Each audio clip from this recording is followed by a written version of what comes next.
Est-ce que tu es prêt pour le dessert? C'est une phrase qu'on a entendue ces derniers jours.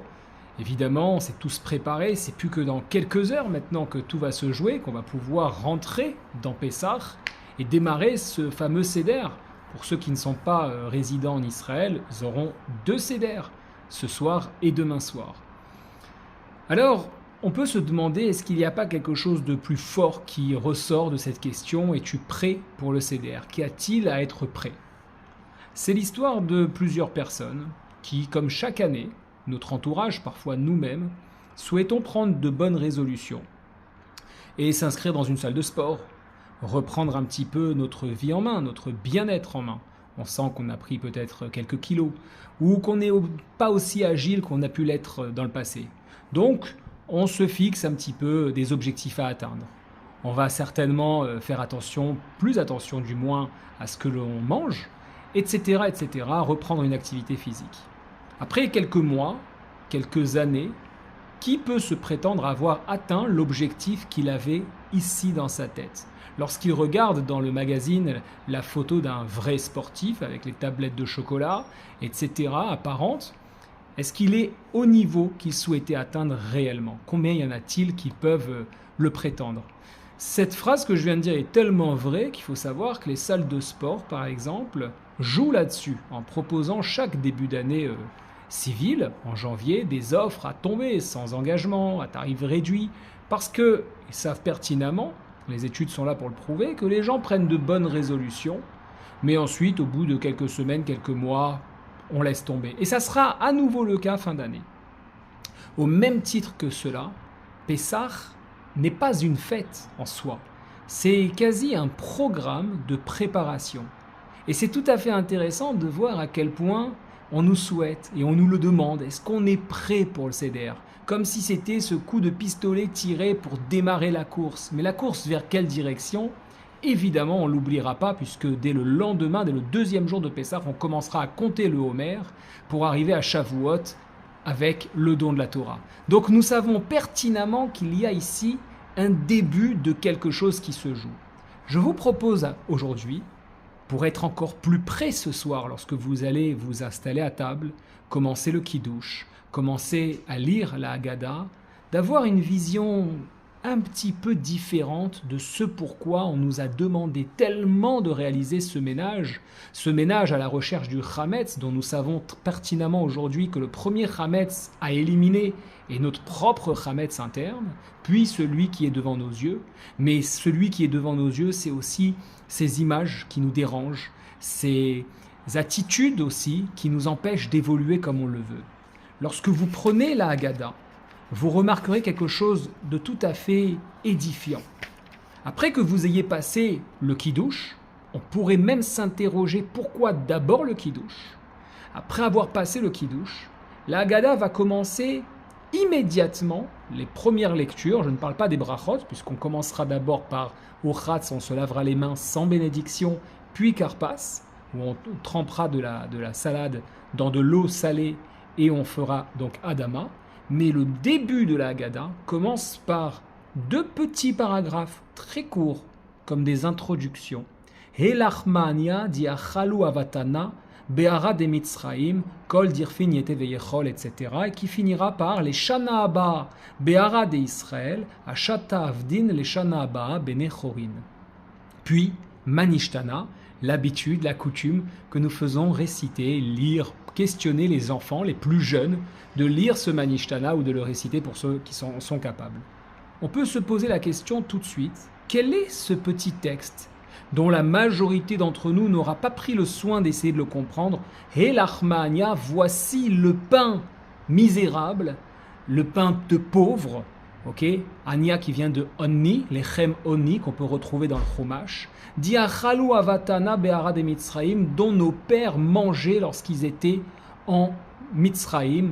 Nous savons ce que veut dire le Mitzraim pour ceux qui ont l'habitude de me suivre.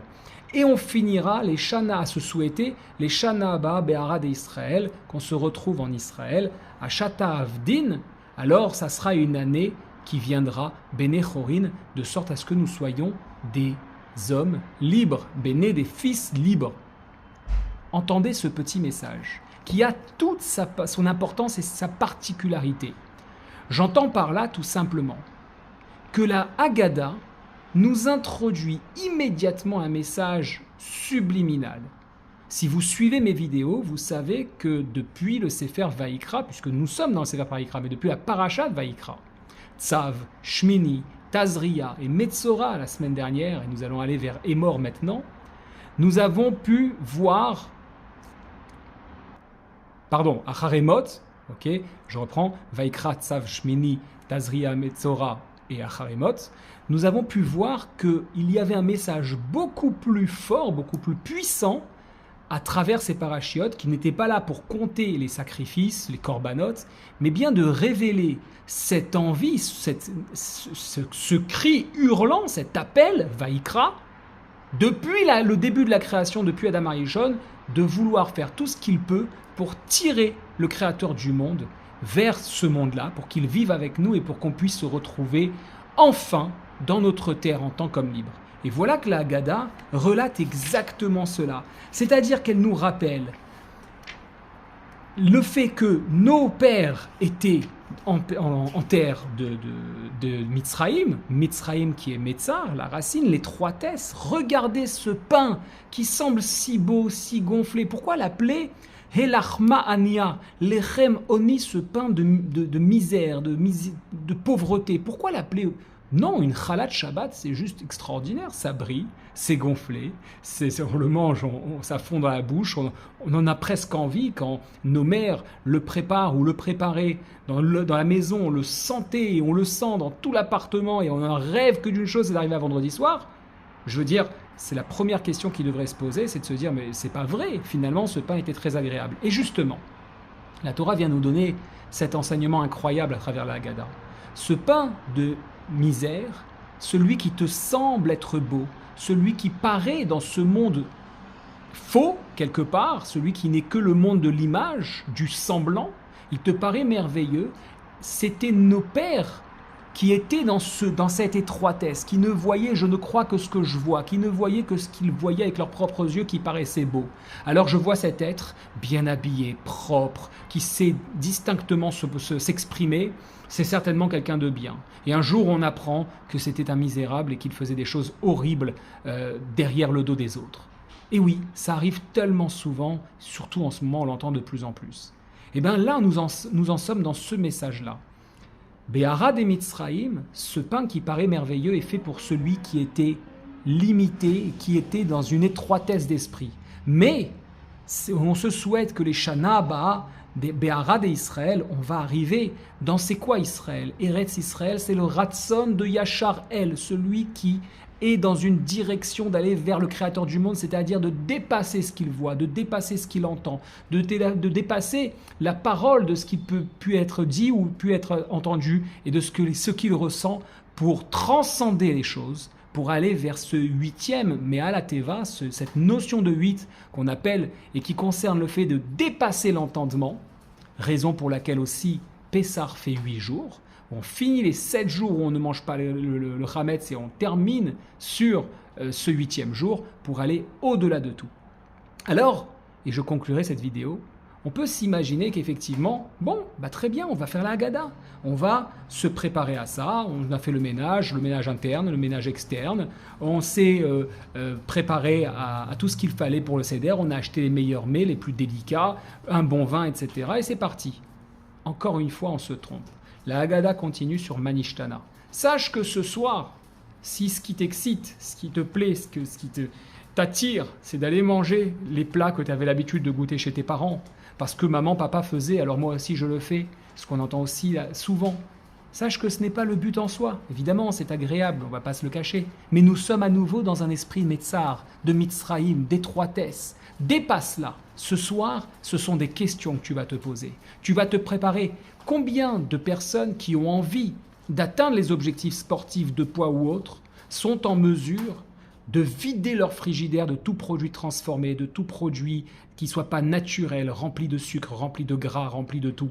Ah, mais si on m'enlève mes frites ou mes chips, ah, j'aime bien quand même quelques petites chips le soir quand je rentre du travail. Moi, j'ai travaillé durement, c'est compliqué. Exactement ce que nous dit sur le Karpas la Haggadah. Les Mitzraïm donnaient, Karpas, c'est l'anagramme de Pérach. C'est-à-dire que les Égyptiens donnaient des travaux aux Hébreux qui n'avaient pas de sens. Travail, travail, travail. Tu as 10 000 euros par mois, va chercher 20 000, va chercher 30 000, 50 000, sans fin, sans aucun sens en soi, si ce n'est de penser qu'on va vivre mieux, mais pour combien de temps, puisqu'on finira tous par la même conclusion. Alors, combien y a-t-il de personnes qui sont capables d'ouvrir leur frigidaire et de se dire « j'enlève tous ces produits, je vais me mettre une rigueur absolue pour atteindre, je ne vais pas simplement faire du sport, mais je vais comprendre quel exercice, tel muscle, de quoi a-t-il besoin, combien de grammes de protéines, de glucides, de lipides ». Aujourd'hui, nous le savons dans le domaine du sport, ce qu'il faut faire pour pouvoir produire. Il ne faut pas moins manger, il faut mieux manger, plus équilibré, plus qualitatif, etc. etc. La Haggadah nous régale, c'est le cas de le dire, nous propose exactement ce programme. Il nous demande d'enlever tout le chametz de manière très méticuleuse. Et ceux qui peuvent aller jusqu'à ne pas consommer de kitniot, faisons cet effort. Finalement, 7 jours, une petite semaine, qu'est-ce que c'est si on veut atteindre ce niveau de Bénéchorin, de niveau de liberté absolue, d'homme libre, sous-entendu, Kedoshim tiyu ki kadosh ani Hashem Elokechem, vous serez kadosh parce que je suis kadosh. Et ceux qui suivent mes vidéos savent que la meilleure traduction que j'ai pu trouver, c'est justement cette notion de libre. Parce que pour savoir qu'est-ce que ça veut dire que Dieu est kadosh, il faut se demander qu'est-ce que Dieu n'est pas. Il n'est pas limité avec le temps, il n'est pas limité aux molécules, il n'est pas limité aux énergies, aux émotions, à quoi que ce soit. Il est totalement libre comme un électron. Et au-delà de l'électron, puisque lui-même l'a créé, eh bien, c'est cette notion de liberté qu'on cherche à avoir, Bénéchorin. Alors, on va rentrer dans cette préparation. Et ce soir, posez-vous toutes les questions que vous pouvez. Ne vous limitez pas au Manishtana. Quelle est la différence entre cette nuit-là? Pourquoi on mange de la matzah et pas du pain? Pourquoi on mange du maror, etc. C'est très sympathique, toutes ces explications.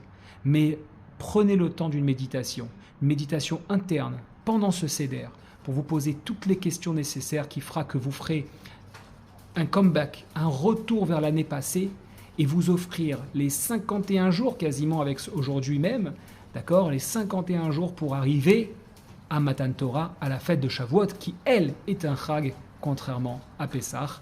Pessah, Kasher Vesameach, que ce soit cette traversée qui vous permette de sortir de ce ratson Metzar, cet Eretz Mitzraïm, cet esprit d'étroitesse, vers un Eretz Israël, vers un Ratson Yachar El, tous ensemble dans la paix des bonnes nouvelles.